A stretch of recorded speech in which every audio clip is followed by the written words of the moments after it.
This is Cynthia Gartman with Seniors BlueBook, and I am here with Jeff Bellomo, Bellomo and Associates. Hi, Jeff. How are Hey, you? Cynthia, how you doing? I'm doing great. I'm doing great. So, at SBB Senior Spotlight, we're going to talk today about how not to become a homeless senior. And I know that that sounds like a really, really dire and really negative and scary thing, but it's only really scary when you don't talk about it, right, Jeff? Yeah, absolutely, Yeah. 100%. It's a real thing. I went out on my own in 2009, and I had a situation where it actually happened, and it scared the crap out of me. So I'd like to kind of talk about it today. So I'm looking forward to it. Good, good, good. So, Jeff, I know that you are an elder law attorney. I know that you're a certified elder law attorney, which there's not a lot of those out there. You have to take a really, really hard test. And you also have a master's degree in taxation and a specialty in elder law. What did I miss? Well, that's pretty much it. Certificate in estate planning as well. But you know what? When you say all that, it makes me sound really boring, and I don't like to sound that way. So. You are not a boring person. I started life as a paralegal. I've known a lot of attorneys. You, sir, are not boring. Well, thank you. Tell us about yourself. Tell us about the Loman Associates and what you guys do. Sure. So we are an estate planning and elder law firm, and we exclusively practice in that area. So we do everything from your basic powers of attorney and last wills and testament up to asset protection planning, tax planning, and we do give advice to the elderly as they age about topics of asset preservation and also what happens if they end up needing nursing home care and how to pass a legacy on to their family. Awesome, awesome. And so tell us about your company history. Why did you become an elder law attorney? Sure. So we've been now in existence for Bellomo and Associates over 11 years. We're coming up on 12, and we've Okay. been on our own during that time. I practiced for several years prior to that, trying to figure out all the mistakes that I had to make and how to make things better. But my goal all along was to go out on my own to be able to help seniors because my mother was ill in the hospital, and we were told to look into nursing homes. We were told that we needed to kind of figure out the lay of the land. And, is dad going to lose the house?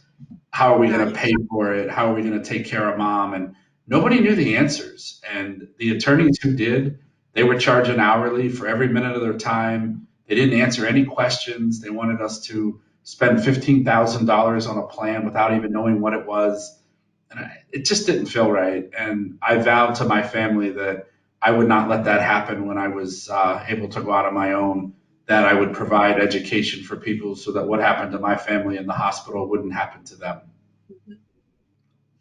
So Jeff, based on the title of this session, it seems you've seen some seniors becoming homeless. Can you tell me a little bit more about that? Yeah, absolutely. I think what happens is as we age, we start to go to the coffee shops and to the barber shops, and we start asking our friends and our neighbors for advice. And Right. unfortunately, while I think they're well intentioned, I believe that we don't always get the best advice. So what happens is people are being told, well, you want to protect your assets. You don't want the nursing home to take everything. So put the deed to your house into your kid's name, put all the assets into your kids' names. And Okay. so the one that just hit me so hard was I had just gone out on my own in 2009, and a lady came into my office in tears. And she was told by her friends and by her accountant that she could give away assets, gift tax free, which is a true statement. And she Okay. put her son's name on the house. And she thought she was doing it to try to protect the asset to get outside of the 5 year look back period, or at the time, I think it was maybe 3 years back then, but it's 5 years now. Okay. And son decided that once it was in his name, he didn't need mom anymore. And she came home from the grocery store and there was an eviction notice on her door. Oh my. Yeah. And he literally evicted her from her own home, but of course he owned it. We called the police, but she transferred it. I mean, there was no question that, she transferred it to him.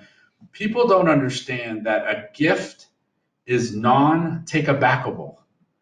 A gift is non-take backable, and she put Yeah, his name on it. She gifted yeah, it to him, and yeah. just because it was tax-free doesn't mean it was the right decision. And there I Right. was consoling this woman who did not have a place to live anymore. Sure. So did that make you change how you work and what you think about this type? It had Yeah, to. yeah, and I was always somebody who believed in education, and because of that experience, I think I've become obnoxious. We No. educate. I mean, we educate to anybody who will listen. Yep. We before COVID, we were doing about 10 live events a month, 2 hours Yeah. each.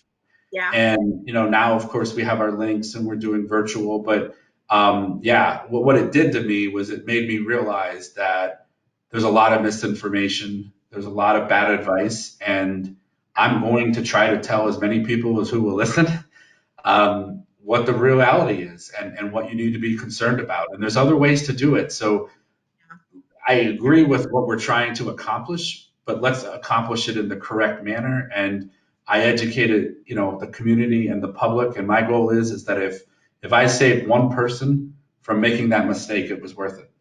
Absolutely. Absolutely. So tell us about another way to protect the home and not run the risk of getting kicked out by your child.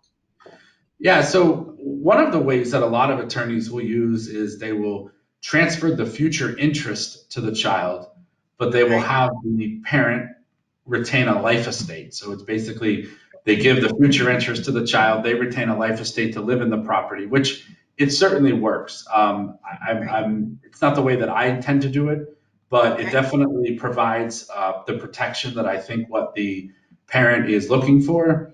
Mhm. One of the reasons I don't use it is because if the person ends up needing nursing home care, long term care, they multiply a factor out to determine what the current value is of the life estate.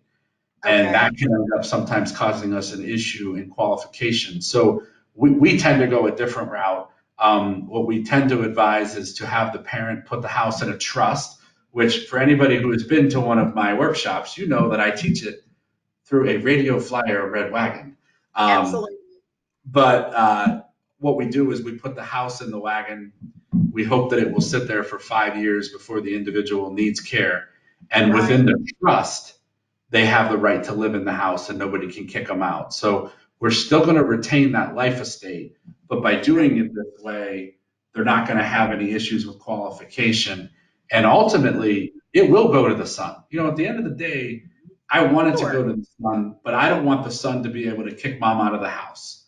I don't want son to be able to sell it underneath mom or to do anything. So the way that we do it with the trust, it provides mom the protection of knowing that she'll have a place to live, also provides her the protection of knowing that the asset will not count against her or will not be taken by the nursing home.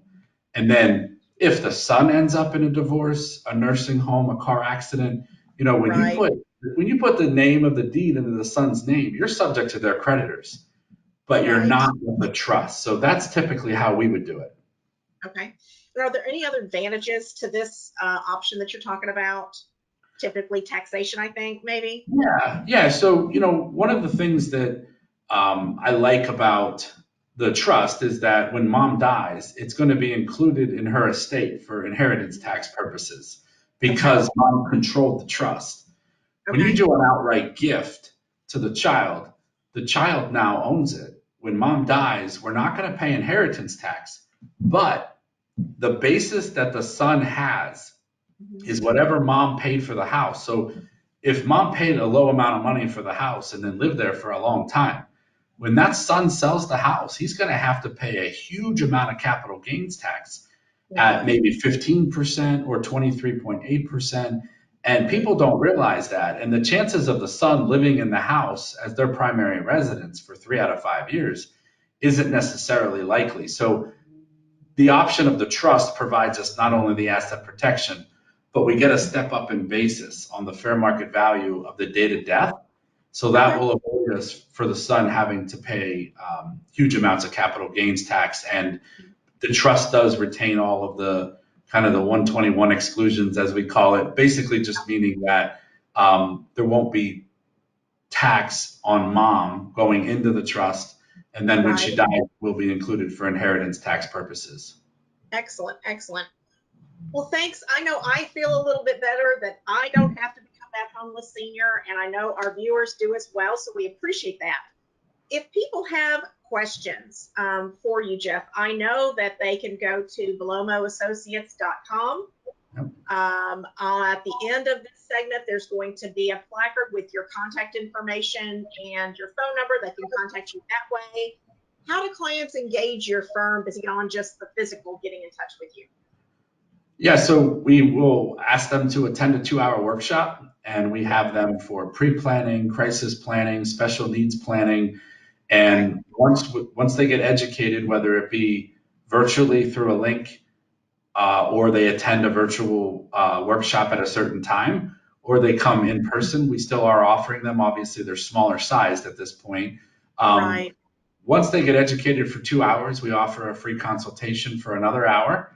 We will Okay. talk about their specific facts and their specific situation, provide advice and guidance, and give them the prices up front so that they know what they're dealing with. And then whenever they're ready, we'd be more than happy to help them if that's what they'd like us to do.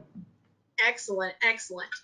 Well, Jeff, thank you so much for joining us today on Senior Care Spotlight. And I hope you all have a great day. Bye, Jeff. Bye. Thank you so much. Thank you.